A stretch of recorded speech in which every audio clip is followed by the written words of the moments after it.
New Mind itu apa sih? Pertanyaan ini muncul kebanyakan dari sahabat yang baru bergabung dengan channel Bossman. Istilah New Mind aslinya hanya pembeda dari cara berpikir pejabat pemerintahan yang berkuasa dan politikus yang selama ini memainkan perannya di kancah nasional dalam 15 tahun terakhir. Orba sudahlah, dilupakan. Jangan pernah beri peluang Orba bangkit lagi. Itu usang. Pemikiran reformasi 1998 ternyata juga tidak membuat bangsa Indonesia menjadi negara superpower dalam 20 tahun ini. Dan politik parlementer saat ini hanya membuat politikus serta penguasa serta oligarki yang bermain yang menjadi kaya dan menjadi makmur. Rakyat kebetulan pinter muterin ekonomi di bawah. Ya, faktanya dari dulu rakyat memang autopilot. Semua ini tidak akan pernah membuat Indonesia berdaulat penuh. Tidak akan bisa membuat Indonesia menjadi negara superpower mengendalikan dunia. Tidak akan. Karena itulah berpikirnya politikus dan pejabatnya hanya membuat rakyat sekedar menyambung hidup, ada makanan di piring rakyat. Beda dengan New Mind. New Mind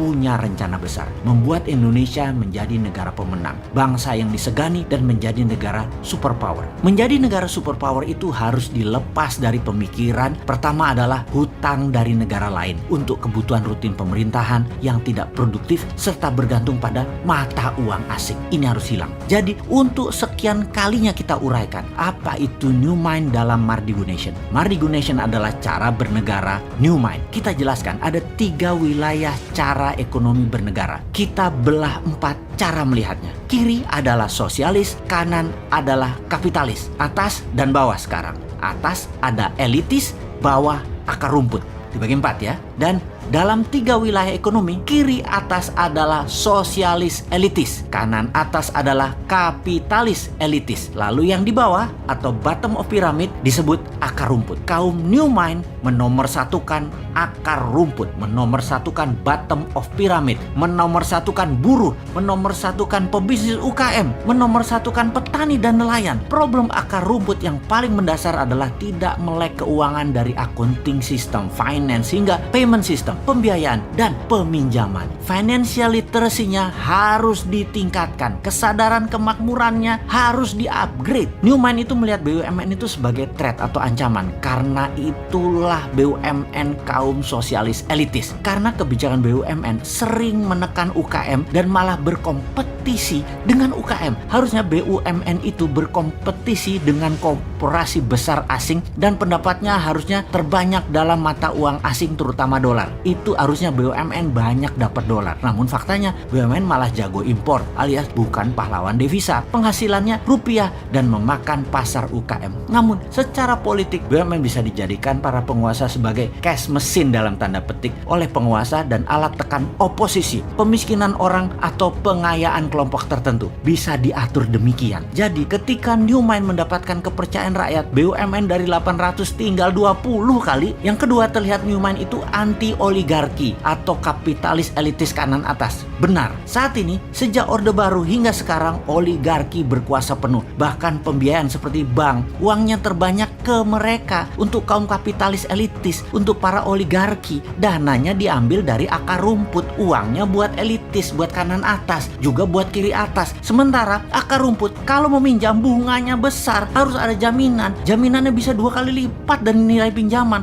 Lalu lama lagi keluarnya. Sistem old mind selama 7 presiden tidak membuat Indonesia menjadi negara superpower. Mana hasilnya? Bahkan minta 3 kali kesempatan berkuasa lagi. Mana hasilnya? Lalu yang herannya oposisi tidak juga jenius solusi ke depannya. Jadi baik incumbent, partai dan kelompok pendukung incumbent dan oposisi tidak akan menghasilkan Indonesia sebagai negara berdaulat. Kalau kayak gini melihatnya, semua mendem. Old mind tidak akan paham perang dagang, perang ekonomi, perang biologi yang sedang dimainkan globalis dan dimainkan oleh non-state aktor tersebut. Kemudian climate warfare yang akan dimainkan globalis selanjutnya, mana ngerti sampean. Juga sisi perang Tiongkok Amerika versi 2.0 yang baru lagi yang akan dimainkan, seperti harga komoditi dunia dimainkan. Old mind bakal gagap aja. New Mind harus ambil kesempatan di masa pemilihan raya ke depan, karena yakinlah, karena mereka semua tidak paham para old mind tersebut. Action old mind akan menambah hutang dari 6.000 triliun saat ini, di akhir jabatan 2024 garansi 10.000 triliun, garansi, nggak usah dianalisa itu mah, yang akan membelenggu Indonesia dalam jangka panjang. Untuk bayar hutang aja kita harus ngutang, bisa-bisa jadi fail state kalau gayanya begini, negara gagal kita. Anggap saja bunganya 5% setahun dalam dolar lagi. Maka 6.000 triliun bunganya itu 300 triliun setahun. Bayangkan, bunganya aja sudah 20% APBN. Lalu pokoknya bagaimana membayarnya, wahai menteri terbaik di dunia versi negara peminjam utangan? Jawab dong. Lalu apa yang terjadi kalau rupiah melemah 5% setahun? Itu nggak ngejar lo bayar utangnya. Jadi sebagai pemerakarsa New Mind, Mardi Gunasion seorang bosman fokus di dua hal sebagai bukti New Mind bukan teori. Pertama, pembiayaan UKM melalui urun dana, di mana Santara adalah perusahaan bosman yang akan membuktikan bahwa kekuatan akar rumput lah yang bisa membuat Indonesia berdaulat. Kemudian sistem pembayaran menggunakan platform dinaran, di mana rupiahnya anti inflasi dengan underlying emas, dan emasnya bisa diberikan atau dipindahkan sesama akun dinaran. Ini sistem pembayaran yang menarik, ini alat tukar yang menarik. Semua ini adalah bagian dari kontribusi New Mind terhadap sistem ekonomi agar membuat Indonesia berdaulat. Bayangkan, ketika New Mind berkuasa, sistem dinaran akan diambil alih oleh pemerintah, masuk ke dalam sistem. 100% diambil pemerintah dan milik pemerintah. Lalu rupiah dicetak 6.000 triliun dengan jaminan emas yang masih di gunung yang akan diproduksi dalam 10 tahun ke depan. Gunung-gunung milik negara, milik rakyat. Asetnya dibuat bahan baku dari tabungan metal, penjamin terbitnya uang cetakan tadi. Kedaulatan Indonesia akan menjadi meningkat 2 kali lipat hanya dalam 1 tahun. Jadi dinaran dan Santara adalah contoh atau etalase dari konsep New Mind untuk menjalankan ekonomi bernegaranya. Semoga diterima masyarakat dan para sahabat semua kaum akar rumput. Anda menerima dua sistem ini. Kita segera batasi elitis. Kita utamakan ekonomi akar rumput.